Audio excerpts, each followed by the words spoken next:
warahmatullahi wabarakatuh. Selamat pagi sahabat Bawaslu, salam sejahtera untuk kita semua. Di tahun yang baru ini, walaupun kita masih berada di tengah pandemi, namun tahun baru kita juga harus mempunyai semangat yang baru. Dan Bawaslu Kabupaten Banjarnegara kembali hadir bersama saya Anissa dalam program kebanggaan kita, program Optimis, obrolan pemilu tiap Kamis. Program ini adalah program khusus dari Bawaslu Kabupaten Banjarnegara yang akan mengulik tentang kepemiluan. Dan di hari yang cerah pada pagi hari ini, saya ditemani oleh seorang anggota Bawaslu Kabupaten Banjarnegara. Beliau adalah satu-satunya anggota perempuan yang ada di Bawaslu Kabupaten Banjarnegara yang membidangi divisi penyelesaian sengketa. Beliau adalah Ibu Evi Yuliati. Selamat pagi Ibu Evi, apa kabar hari ini Bu? Alhamdulillah sehat. Iya. Nah, nanti bersama beliau kita ini akan membahas tentang bagaimana permohonan dalam pengajuan sengketa pemilu di Bawaslu. Sedikit saya buka bahwa apa sih itu sengketa pemilu gitu. Bahwa sengketa pemilu itu adalah sengketa yang terjadi antara peserta pemilu dengan penyelenggara pemilu sebagai akibat dikeluarkannya suatu putusan dari KPU provinsi ataupun KPU kabupaten. Seperti itu nggak Bu? Nah, untuk selanjutnya saya persilahkan kepada Ibu Evi Yuliati untuk lebih jelas nih Bu, membahas tentang permohonan sengketa pemilu. Terima kasih. Bismillahirrahmanirrahim. Assalamualaikum warahmatullahi wabarakatuh. Waalaikumsalam warahmatullahi wabarakatuh. Alhamdulillahirabbil alamin wassalatu wassalamu ala asrofil mursalin wa ala alihi washabihi ajmain amma ba'du. Terima kasih yang saya hormati pada kesempatan kali ini Mbak Nisa, sehingga pada kesempatan kali ini di obrolan tiap hari Kamis kita bisa berjumpa lagi. Ini edisi berapa ya Mbak Nisa ya? Untuk tahun 2021 ini adalah episode perdana.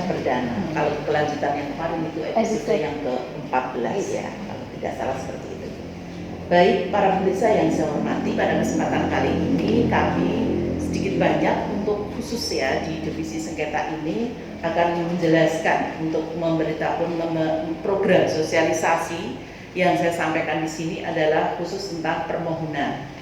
Nah, kita akan siapa saja sebenarnya yang bisa mengajukan permohonan di dalam sengketa antara, karena sengketa itu ada sengketa antara dan ada sengketa antar, Mbak Nisa.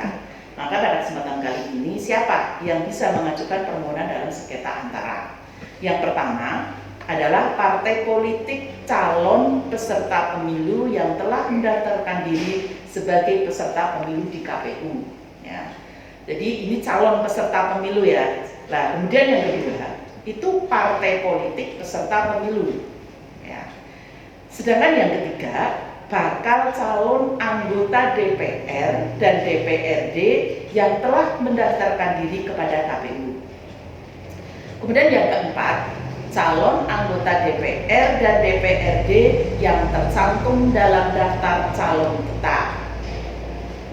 5. Bakal calon anggota DPD yang telah mendaftarkan diri ke KPU. Dan yang keenam, calon anggota DPD. Ketujuh, bakal pasangan calon.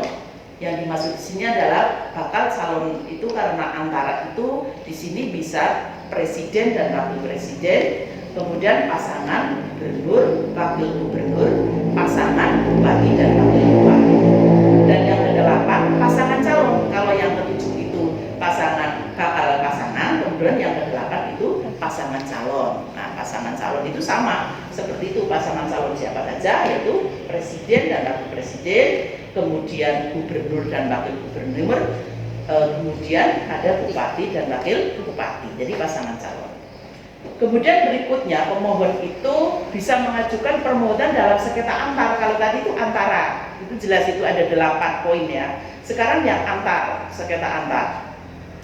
Sengketa antar itu bisa pelaksana kampanye DPR, DPRD, DPD dan pasangan calon yang telah didaftar di KPU, KPU kabupaten, KPU provinsi. Nah, di sini sudah sangat jelas bahwa ini khusus pelaksana kampanye. Sedang antara itu yang 8 poin yang sudah kami sampaikan tadi. Kemudian berikutnya, apa sih sebenarnya syarat-syarat formil di permohonan? Bagaimana terpenuhi tentang syarat formil di penyelesaian sengketa ini?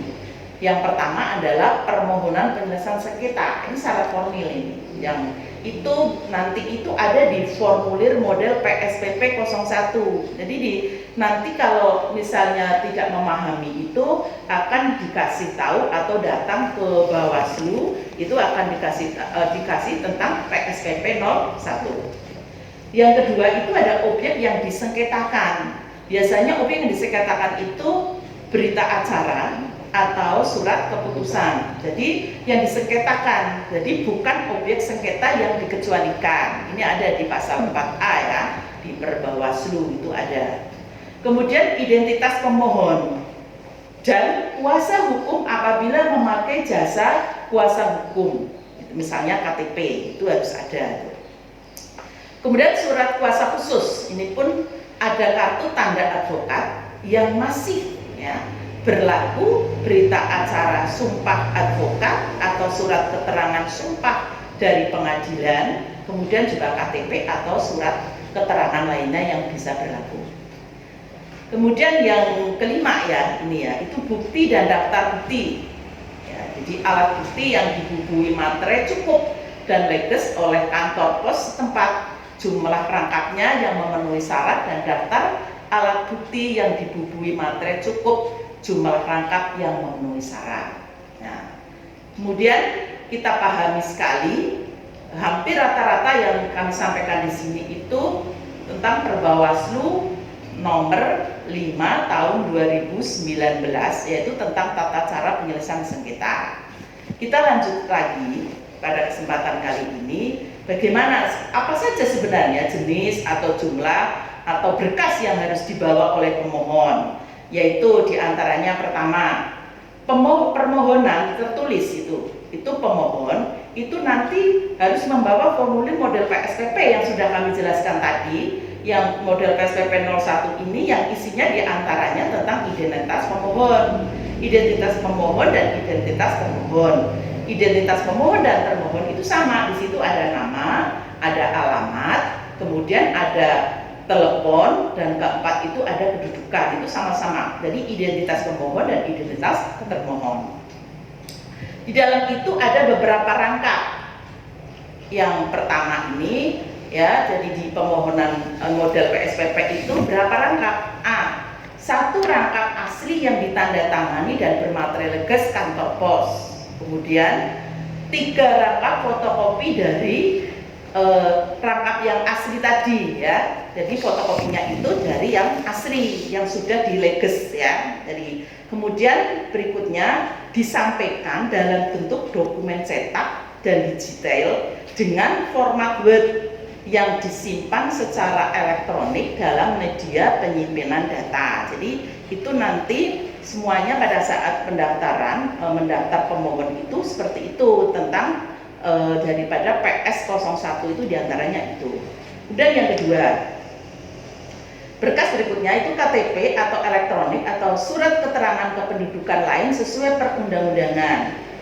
Ini 4 rangkap fotokopi dari asli, kemudian surat keterangan lain sesuai perundang-undangan merupakan dokumen pengganti KTP elektronik. Jadi kalau misalnya tidak ada KTP, pokoknya ada pengganti KTP yang lainnya yang masih berlaku. Dan yang ketiga, objek sengketa.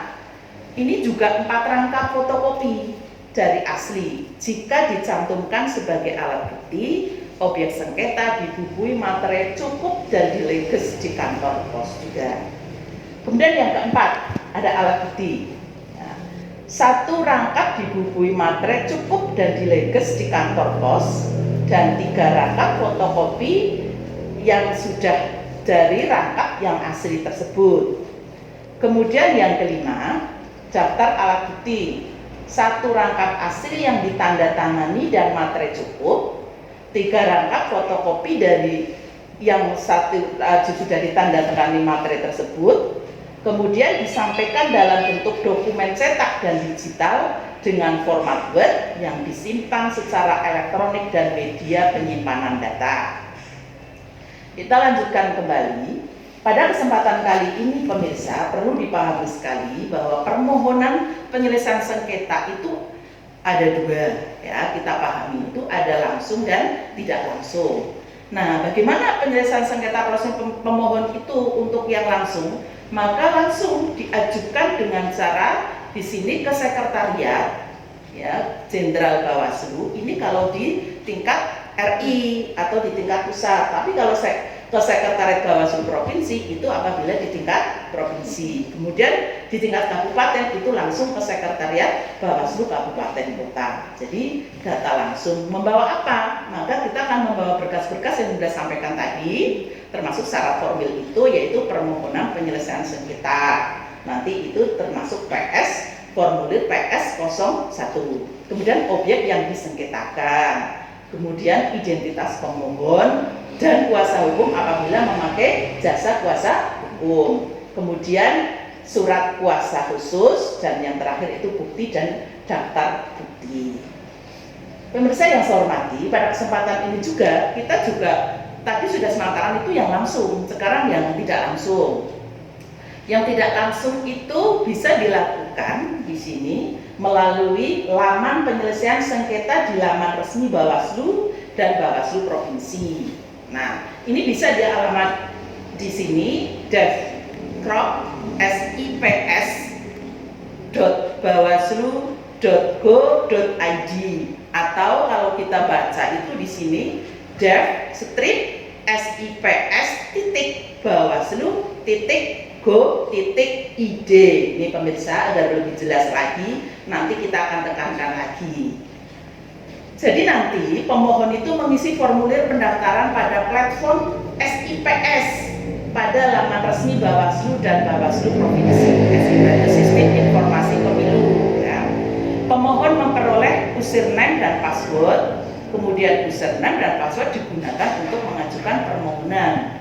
Pemohon mendapatkan konfirmasi otomatis. Jadi setelah nanti berkonfirmatis, pemohon itu menyampaikan dokumen atau berkas fisik permohonan secara lengkap kepada petugas penerima permohonan. Jadi meskipun tidak langsung, itu untuk mengantisipasi jangka waktu permohonan itu kan maksimal 3 hari itu nanti kita sampaikan. Makanya ada yang namanya permohonan tidak langsung, itu sangat penting untuk mengambil karena waktunya, maka bisa langsung mengirim yang tadi saya sampaikan tadi. Ya, mudah-mudahan ingat pemirsa. Kemudian bagaimana jangka waktu permohonan? Jadi permohonan penyelesaian sengketa pada ini disampaikan paling lambat itu 3 hari kerja pemirsa. Jadi 3 hari kerja ini kepada partai politik atau calon anggota DPR atau calon anggota DPD ini 3 hari kerja. Jadi tidak usah khawatir 3 hari kerja itu artinya hari libur itu tidak dipakai. Jadi sejak tanggal penetapan keputusan KPU provinsi atau KPU kabupaten. Contoh, keputusan KPU provinsi, kabupaten, kota ditetapkan pada hari Senin tanggal 1.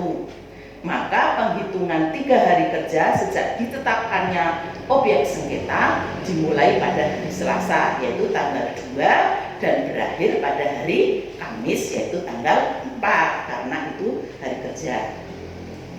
Nah, pencantuman jam pada objek sengketa itu tidak mempengaruhi penghitungan 3 hari kerja. Contoh, keputusan KPU Provinsi Kabupaten Kota ditetapkan pada hari Senin tanggal 1 pukul 10 waktu Indonesia Barat misalnya, waktu setempat. Maka waktu pengajuan permohonan terakhir bukan pada hari Kamis tanggal 4 pukul 10 waktu setempat, melainkan pada hari Kamis tanggal 4 pukul 24. Jadi di hari terakhir itu sampai pukul 24 atau jam 12 malam. Jadi jam 00 sudah tutup ini dan nggak bisa itu 3 harinya itu.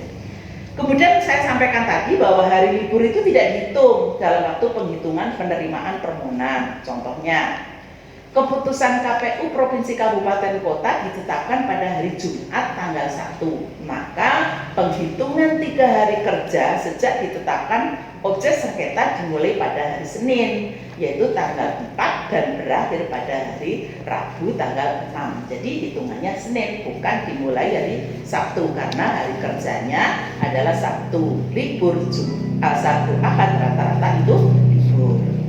Kemudian berikutnya, bagaimana kalau kadaluarsa permohonan? Nah, kita lihat di Perbawaslu juga, di sini disampaikan bahwa permohonan ini penyelesaian sengketa itu wajib melengkapi dokumen atau berkas administrasi permohonan dalam jangka waktu paling lama 3 hari kerja sejak pemberitahuan diterima pemohon. Setelah pemohon itu memberikan kepada kita, maka di sini melengkapinya itu maksimal 3 hari. Apabila dokumen atau berkas administrasi permohonan sebagaimana tadi dinyatakan lengkap, pejabat struktural atau meregister permohonan yang dituangkan dalam formulir ini, nanti kalau selengkap nanti akan dikasih formulir oleh staf dari Bawaslu, yaitu model SPP 05. Maka 05 ini setelah mendapat persetujuan dari anggota Bawaslu, yaitu Bawaslu Provinsi ataupun Bawaslu Kabupaten Kota. Apabila dalam jangka waktu penyelesaian sengketa tersebut 3 hari itu tidak dilengkapi ataupun dokumen berkas administrasi permohonan belum lengkap, maka pejabat struktur menyampaikan surat pemberitahuan permohonan tidak dapat diregister. Artinya sudah tidak bisa melanjutkan lagi karena tidak dilengkapi. Itu seperti itu. Itu pun juga ada persetujuan dari anggota Bawaslu, Bawaslu Provinsi atau Bawaslu Kabupaten Kota. Itu sesuai dengan tingkatannya.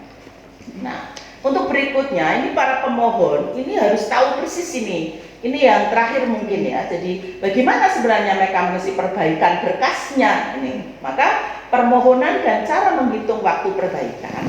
Maka waktu layanan penerimaan dan perbaikan dokumen permohonan pada loket penerimaan permohonan adalah sebagai berikut.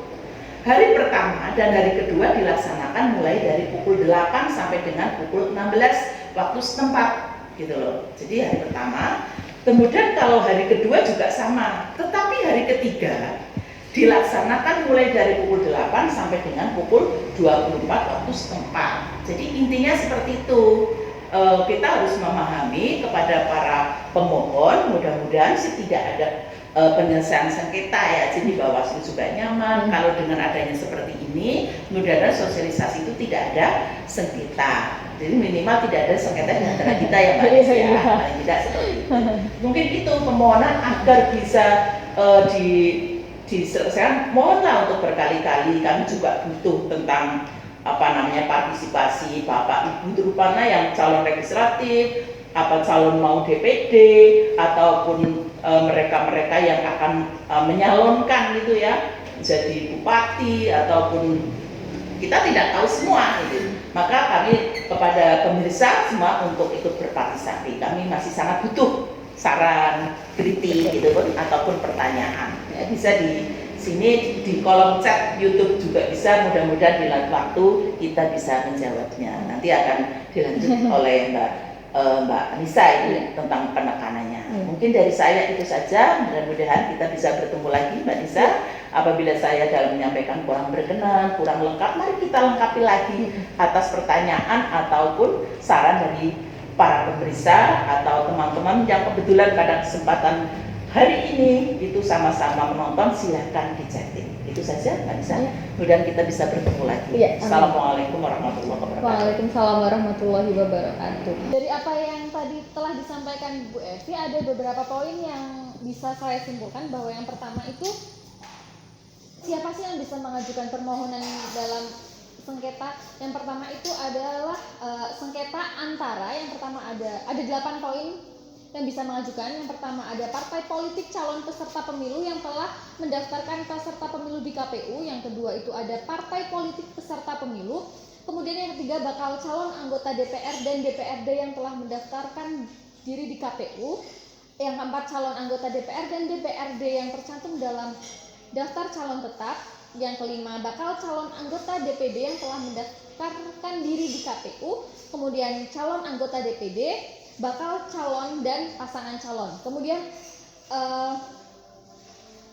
dalam sengketa antar itu pelaksanaan kampanye DPR DPRD, DPD, dan pasangan calon yang telah terdaftar di KPU, baik itu KPU RI, provinsi maupun kabupaten.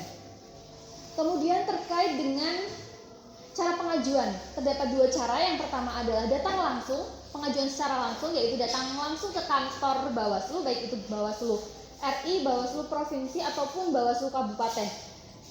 Kemudian yang kedua ada cara tidak langsung. Tidak langsung di sini pengajuan bisa diajukan melalui web yang beralamat di dev.sips.bawaslu.go.id, di mana nanti permohonan akan mendapatkan username dan password untuk mengajukan permohonan. Kemudian permohonan yang dikirimkan akan dikonfirmasi oleh Bawaslu yang selanjutnya pemohon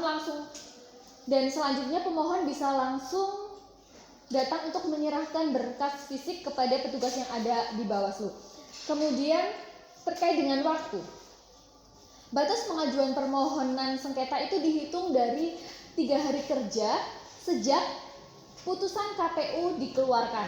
Dan jika terdapat berkas yang belum lengkap, maka diberikan waktu lagi sebanyak 3 hari sejak pemberitahuan itu disampaikan. Dan apabila berkas sudah lengkap, maka permohonan bisa diregister atau akan diregister seperti itu.